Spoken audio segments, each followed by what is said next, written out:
Përshëndetje të dashur miq, mirë se erdhët në kanalin tim në kuzhinë me zonjën Valbona.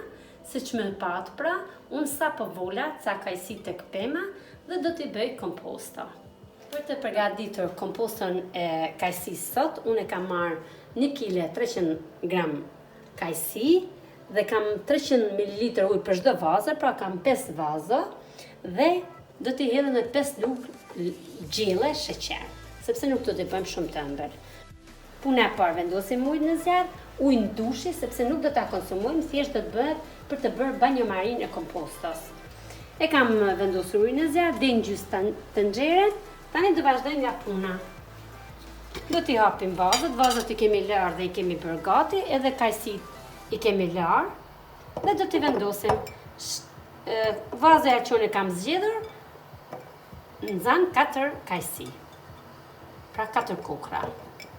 Nuk kemi nevojë që të hedhim më shumë, sepse ne do ta bëjmë më shumë për ta pirë lëngun e kompostës. Kështu veprojmë për gjitha shishet. Pra do t'i vendosim 4 kokra me kajsi. Edhe sheqerin do ta hedhim direkt, nuk do lodhim fare që ta bëjmë sherbet. Pra do ta vendosim direkt kështu, nga një lugë plot. Nga një lugë gjelle për secilin vazë. Pra thash sot do të bëjmë një metodë shumë të shpejtë, që çdo ditë një frutë që nuk e konsumojmë, mos ta hedhim poshtë, por ta shfrytëzojmë dhe ta bëjmë komposto që ta pim lëngun e freskët gjatë gjithë vitit. Tani hedhim ujë e pastër pra. E shikoni, nuk keni nevojë të llogaritni fare sasinë e ujit. Hedhni sheqerin dhe ujë do ta mushni derisa të mushet vazaja jo plot pra, deri këtu, siç më shikoni mua deri tek qafa e vazës. Kështu do veproni për gjitha vazat. Edhe vazën tjetër. Tani ujë po valon dhe vazhdojmë i vendosim tek banjomaria pra. Pak a pak.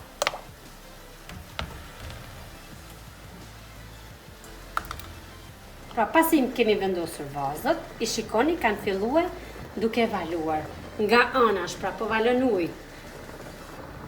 Ne do t'i lëmë në banjomari derisa ta shikojmë që lë uji këtu brenda vazës të valojë. Dhe në atë moment e kemi gati për ta hequr, për ta mbyllur me kapak dhe kjo ishte bëjmë edhe sterilizimin e kapakëve, do t'i hedhim brenda tek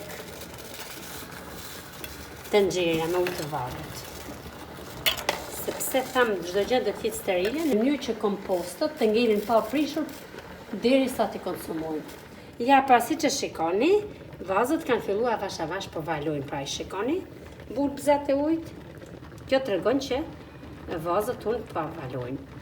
Prandaj tani në këtë moment nuk ka nevojë fare më, do t'i marrim avash avash me dorez, një nga një, do ta heqim nga tenxheria. Me kujdes e vendosim tek tavolina e gatimit dhe kështu veprojmë një dhe nga një për gjitha vazat. Ja, pra siç e shikoni, komposta jonë që tani në këtë moment ka filluar të lëshojë ngjyrën. Dhe kjo është e gatshme për të konsumuar sapo të ftohet. Nesër mund t'i bëni sot dhe nesër i keni gati për të konsumuar. Por njëkohësisht mund t'i edhe t'i runi, si të keni dëshirë. Procesi i dytë është tani kapakët. Do të keni kujdes kapakun nga ana e brendshme, kur mbërthehet, nuk do ta prekni fare me dorë, sepse do jetë steril pra. Tani kemi derdh ujin e ngrohtë dhe me kujdes, gjithmonë do ta kapim kapakun në anësore kështu, në mënyrë që mos ta bëjmë pa sterile, sepse është i sterilizuar. Edhe do ta vendosim direkt tek vazoja. Pra është proces i rëndësishëm. Për ata i kemi vendosur edhe kapakun në banjomari së bashku me vazët. Dhe kjo është siguria e kompostës, që është për një vit e kemi të gatshme, nuk na prishet fare. Tani do të sigurohemi a i kemi mbyllur mirë kapakun, pra. Kapakun është ftuar, tani shtrëngojmë të gjitha vazat një nga një, rregull.